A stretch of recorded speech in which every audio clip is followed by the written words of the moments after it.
Could you survive on beans and spite? I'm not asking if you would enjoy it. I'm asking if could make it through the week, fueled by canned bean dinners, cassette tapes, and the crushing weight of economic absurdity. Because Gen X did. And now, the rest of you might need to learn our tricks. Fast. This isn't just nostalgia. This is a manual for survival in the age of chaos. We're talking about a generation raised on unsupervised television, unfiltered tap water, and the vague promise of social security. We didn't hack the system. We duct taped it, ignored it, walked past it, and made dinner from the wreckage. So if you're feeling that late-stage capitalist burnout creeping in, welcome to the cult of brighter days. We've been expecting you. Let's start with the sacred bean. Not a symbol, not a metaphor, just a meal. We didn't eat beans because they were plant-based. We ate them because they were 3 cans for $1, making it possible to stretch that dollar across 5 days. And a nervous breakdown. Beans were our protein, our tradition, our gastrointestinal roulette wheel. They weren't glamorous, but they were there. And in today's economy, guess what? They still are.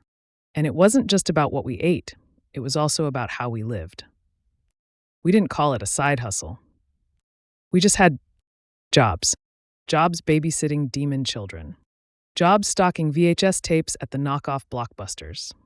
Jobs delivering newspapers while questioning existence on the dark streets before dawn. We didn't dream of retirement. We dreamt of enough hours to pay for gas and maybe a few extra dollars to save up for a concert ticket. But there was a kind of magic in that chaos. A resilience that came not from stability, but from being forced to dance across uncertainty barefoot. Transportation? We walked. We walked everywhere.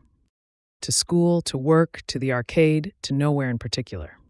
Because our bikes had one pedal, our parents didn't know where we were and sure as hell weren't our chauffeurs.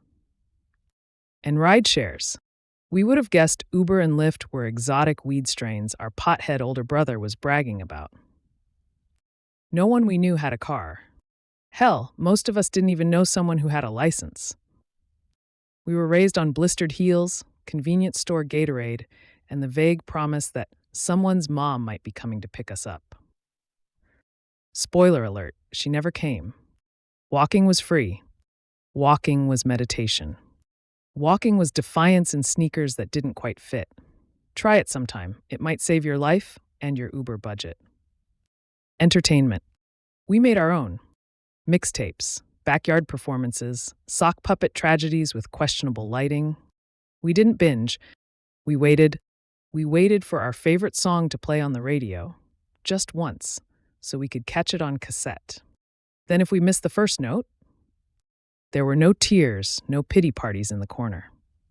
We hit rewind and were more determined to try again tomorrow. Patience wasn't a virtue. Patience was a requirement. And somewhere between the rewinds and the fast forwards, we learned to sit in the waiting. And at school, we didn't have hours of art classes or yoga classes that counted for credit. We had home economics. Home ec wasn't optional, it was mandatory survival prep. We sewed, we cooked, we balanced checkbooks that would later bounce like caffeinated frogs. We wore our older cousins' clothes, barely held together with safety pins and patches, and pretended it was vintage. Hand-me-downs weren't shameful. They were sacred. They told stories. They smelled like family history and poorly stored mothballs. And now thrifting is cool again? That's good. You're going to need it. We were just early. We didn't have budgeting apps. We had fear and check registers and the constant anxiety that your account balance was a lie waiting to be exposed at the gas pump. But we also had neighbors. Weird, nosy, helpful neighbors. The kind who'd lend you sugar, judge your parenting, and babysit your dog, all in the same afternoon. They weren't perfect, but they were there, and they mattered. Here's the truth. Resilience isn't pretty. It's not a TED Talk. It's not a curated Instagram grid. Resilience is beans. It's walking. It's doing 3 jobs while wearing your cousin's jacket and recording sad songs on cassette. It's funny, desperate, absurd, and entirely real. And if Gen X can survive that mess, maybe we've got a few relics worth passing down. So if you're tired of trying to optimize your burnout, come sit with us. We're weird, we're tired, and we brought snacks. Want more irreverent wisdom? More absurdist survival tactics? More philosophy disguised as jokes? Disguised as ritual? Join our cult. We're not a real cult, but we are trying to survive with our souls intact. Find us at cultofbrighterdays.org. Or stay here and subscribe. Or follow. The algorithm may not love you, but we do.